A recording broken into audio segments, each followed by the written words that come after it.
tense. There are three kinds of tense. बघा, tense म्हणजे काळाचे एकूण 3 प्रकार पडतात. ते खालील प्रमाणे. पहिला आहे प्रेझेंट टेन्स, पास्ट टेन्स आणि फ्युचर टेन्स. असे टोटल किती आहेत? 3 काळ आहेत. हे पहा, 3 काळ. टेन्स म्हणजे काळ, present tense, past tense and future tense. आणि हे करत असताना, टेन्सेस घेत असताना आपल्याला प्रत्येक ह्याच्यामध्ये त्याचा उपयोग होणार आहे. कारण आपल्याला वाक्य बनवता आले पाहिजे. वाक्य बनवण्यासाठी हे टेन्सेस समजणं फार गरजेचं आहे. आता प्रत्येक त्या काळाचे 4 प्रकार पडतात. त्यामधलं पहिलं आहे सिंपल प्रेझेंट टेन्स. आता हे लक्ष द्या, सिंपल प्रेझेंट हे 3 काळ आहेत: प्रेझेंट, पास्ट, फ्युचर. लक्षात आलं? Present, past, future.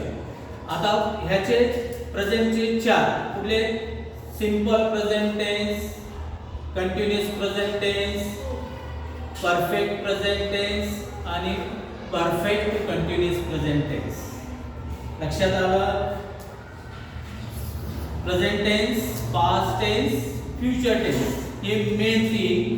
आता ह्या मेन 3चे प्रत्येकाचे 4 कुठले कुठले? आता सर्व बघा, सर्वात सोपं सिंपल प्रेझेंट टेन्स हे घ्या. Simple present tense, continuous present tense, perfect present tense आणि परफेक्ट कंटिन्युअस प्रेझेंट टेन्स. हे काळ फार महत्त्वाचे आहेत. या काळाचा उपयोग आपल्याला प्रत्येक ज्यावेळेस आपण इंग्लिश शिकतो किंवा करतो त्यावेळेस त्याचा उपयोग फार होणार आहे. आता हे लक्षात ठेवा, या प्रेझेंट टेन्स ज्यावेळेस आपण पहिलं घेणार आहे, आपला आजचा टॉपिक असणार आहे सिंपल प्रेझेंट टेन्स म्हणजेच साधा वर्तमान काळ. आता साधा वर्तमान काळ करत असताना आपल्याला प्रोनाउन माहिती असले पाहिजे. सर्वनाम. फॉर एक्झाम्पल मी तुम्हाला दाखवतो सर्वनाम. बघा, इथं प्रोनाउन आहे, सर्वनाम आहे. ही, बघा, I, he, she, it, they, we, you. First person, second person आणि थर्ड पर्सन असे 3 त्याच्यामध्ये आपल्याला दिलेले आहेत. First person, second person, third person. आता हे करत असताना आपल्याला आता पहिला आपला एक आजचा टॉपिक जो आहे तो आहे सिंपल प्रेझेंट टेन्स. आता हे टेन्स आहे कुठलं? Present tense. आता प्रेझेंट टेन्स मधलं जे पहिलं जे आहे तो आहे सिंपल प्रेझेंट टेन्स. यालाच आपण साधा वर्तमान काळ म्हणतो. त्याच्यानंतर दुसरा आहे कंटिन्युअस प्रेझेंट टेन्स आणि तिसरा आहे परफेक्ट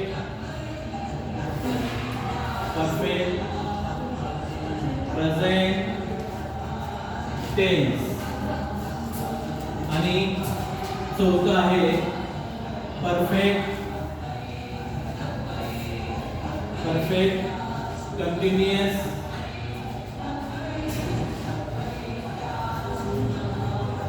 प्रेझेंट टेन्स. बघा, या प्रेझेंट टेन्सचे 4 प्रकार आहेत. त्यामधला पहिला आहे सिंपल प्रेझेंट टेन्स, साधा वर्तमान काळ. कंटिन्युअस प्रेझेंट टेन्स, चालू वर्तमान काळ. परफेक्ट प्रेझेंट टेन्स, पूर्ण वर्तमान काळ. आणि परफेक्ट कंटिन्युअस प्रेझेंट टेन्स, पूर्ण अपूर्ण वर्तमान काळ. असे 4 उपप्रकार पडतात. त्यापैकी आपण आज घेणार आहोत तो आहे सिंपल प्रेझेंट टेन्स. हे लक्षात ठेवा. आता सिंपल प्रेझेंट टेन्स करत असताना आपल्याला त्याची माहिती असणं गरजेचं आहे. साध्या वर्तमान काळामध्ये बघा, साध्या वर्तमान, आता हे सिंपल प्रेझेंट टेन्स आहे. काय घेणार आपण आज? Simple present tense. आता या सिंपल प्रेझेंट टेन्सचं आपल्याला माहिती घेणं गरजेचं आहे. कसे वाक्य आपण बनवायचे? सिंपल प्रेझेंट टेन्स म्हणजे साधा वर्तमान काळ. आता साध्या वर्तमान काळामध्ये वाक्याची सुरुवात कर्त्याने होते. कर्त्यानंतर क्रियापदाचं मूळ रूप, क्रियापद म्हणजे इंग्लिशमध्ये त्याला वर्ब म्हणतात, त्याचं पहिलं रूप, त्यानंतर कर्म, त्यानंतर कॉम्प्लिमेंट इतर शब्द असतात. आता हे लक्षात ठेवा, साधा वर्तमान काळ करत असताना आपल्याला त्याचं सूत्र लक्षात आलं पाहिजे. सूत्र काय आहे? Subject plus V1 plus object plus complement. हे काय आहे त्याचं सूत्र? कशाचं? साधा वर्तमान काळाचं. आता साध्या वर्तमान काळात आपल्याला ज्या वेळेस याची सूत्र ज्यावेळेस लक्षात येतं त्यावेळेस आपल्याला ह्याचे वाक्य बनवता आले पाहिजे. आता वाक्य बनवत असताना कधी कधी काय होतं, जे थर्ड पर्सन असतात, प्रोनाउन, सर्वनाम, जसं ही, शी, इट आणि नेम, नाव जर असेल तर मूळ क्रियापदाला यस, ईएस, आयएस प्रत्यय लावावा लागतो. कशामध्ये? साध्या वर्तमान काळामध्ये. हे महत्वाचं आहे. हे सूत्र फार महत्वाचं आहे. बघा, सब्जेक्ट V1, ऑब्जेक्ट, कॉम्प्लिमेंट. आता आपण हे बघा, लक्षात ठेवा, हे आहे इकडचे प्रोनाउन, सर्वनाम, I, he, she, it, they, we आणि यू आणि नेम असे.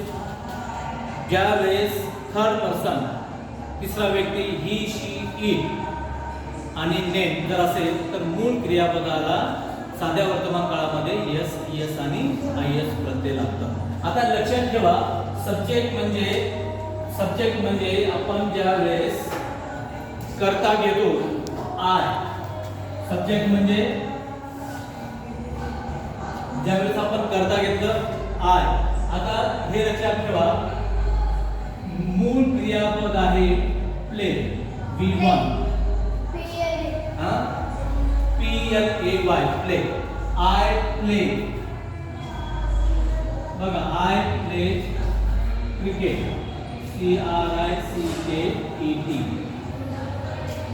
आता लक्षात ठेवा, आय असेल तर मूळ क्रियापदाला यस, ईएस, आयएस प्रत्यय लागत नाही. हे लक्षात ठेवा.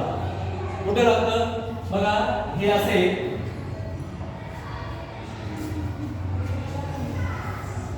आय, दे, लक्ष द्या, हे वी आणि यू जर असेल तर त्यावेळेस क्रियापदाचं पहिलं रूप असतं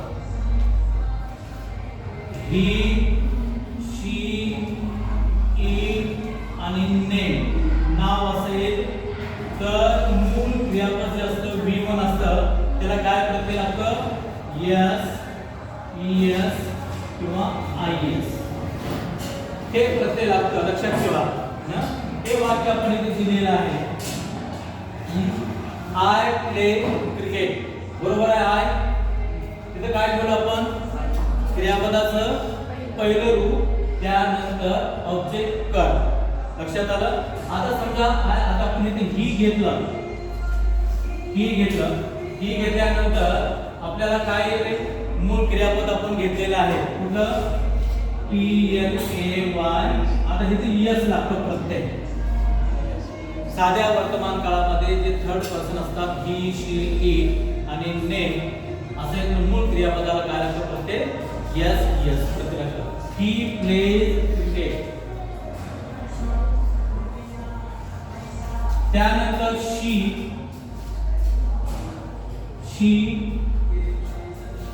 प्लेज क्रिकेट. आता इट प्लेज क्रिकेट आणि नेम असेल तर तिथं काय केलं जातं? त्याला प्रत्यय येऊ शकतं. कशाला? क्रियापदाला, क्रियापदाच्या मूळ रूपाला. फॉर एक्झाम्पल इथं दिलेलं आहे बघा. बघा आय असेल V1 ऑब्जेक्ट कॉम्प्लिमेंट. ही असेल वर्बचं पहिलं रूप, त्याला ES plus object plus complement. त्यानंतर शी असेल V1 त्याला ES plus object plus complement. हे प्रत्येकातील बघा ते असेल तर मूळ क्रियापद आहे, त्याला ES प्रत्यय लागलेलं नाही. साध्या वर्तमान काळामध्ये फक्त कुणाला लागतं ES ही, शी, इट आणि नेम जर असेल, कर्ता म्हणून आलेलं असेल तर मूळ क्रियापदाला ES प्रत्यय लागत असतं. तर ह्या पद्धतीने साध्या वर्तमान काळामध्ये अशा प्रकारे वाक्य बनतात. हे लक्षात ठेवा, हे फार महत्त्वाचे आहे. लक्षात आलं मुलांनो? साधा वर्तमान काळ म्हणजे सिंपल प्रेझेंट टेन्स. हे येणं फार महत्त्वाचे. क्रियापद हे प्रोनाउन आपण लक्षात आले पाहिजे. याला काय म्हणतो आपण? प्रोनाउन. काय म्हणतो आपण ह्याला? प्रोनाउन.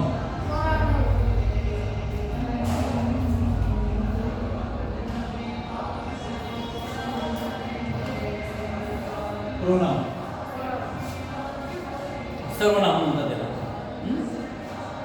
तर अशा प्रकारे आपल्याला ह्या साध्या वर्तमान काळामध्ये हे लक्षात ठेवायचं आहे की पहिला कर्ता असतो, त्यानंतर क्रियापदाचं मूळ रूप असतं, त्यानंतर कर्म असतं, त्यानंतर ऑब्जेक्ट असतं. आता तुम्हाला माहिती असेल तिथं पहा क्रियापदांचे रूपे दिलेले आहेत बाळांनो. बघा क्रियापदांची रूपे दिलेली आहेत. फर्स्ट, पहिलं, दुसरं, तिसरं आणि चौथं. लक्षात ठेवा हे जे बघा हे पहा सगळे हे क्रियापद आहेत, वर्ब आहेत. हे त्याच्याशिवाय वाक्याचा अर्थ पूर्ण होत नाही.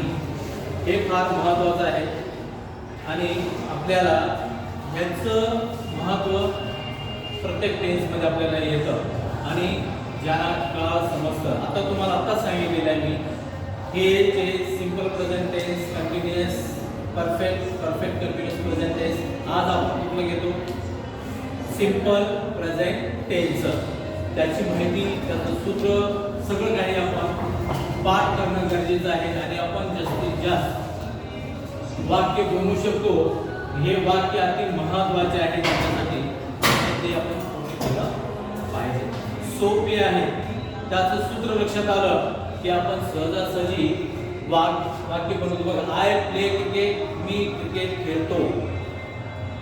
ही प्लेज क्रिकेट, तो क्रिकेट खेळतो. शी प्लेज क्रिकेट, ती क्रिकेट खेळते. ही प्लेज क्रिकेट, ते क्रिकेट खेळते.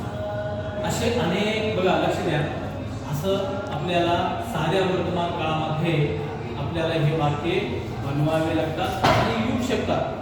फक्त क्रियापदाचं मूळ रूप लक्षात आलं पाहिजे आणि क्रियापदाला किंवा ES प्रत्यय लावावं लागतं साध्या वर्तमान काळामध्ये, ते लक्षात येणं गरजेचं आहे. अशा प्रकारे बघा हे महत्त्वाचे जे भाग आपण घेतलो, हे सूत्र अति महत्त्वाचे सूत्र हे लक्षात ठेवणं. स्ट्रक्चर, या स्ट्रक्चरनुसार आपल्याला वाक्य बनवावे लागतात. म्हणून टेन्सेसला फार महत्त्व आहे. ज्यांना टेन्स लक्षात येतात, वाक्य बनवता येतात, आपल्याला प्रत्येक छोटे आपण वाक्य बनवू शकतात. म्हणून मेन महत्त्वाचं आहे प्रेझेंट टेन्स म्हणजे चालू का. आता जे आता सध्याचं चालू आहे प्रेझेंट म्हणतो आपण, पास्ट आणि फ्युचर. त्यापैकी आपण आज कुठलं प्रेझेंट टेन्स आणि त्यामध्ये कुठला पहिला भाग घेतला आपण सिंपल प्रेझेंट टेन्स. त्याची सूत्र, त्याचे वाक्य, प्रोनाउन कुठले आहेत ते, किंवा ES प्रत्यय लावावं, हे अति महत्त्वाचं आहे. हे लक्षात आलं की आपल्याला साधा वर्तमान काळ सहजासहजी समजू शकतो किंवा आपण ते वाक्य बनवू शकतो.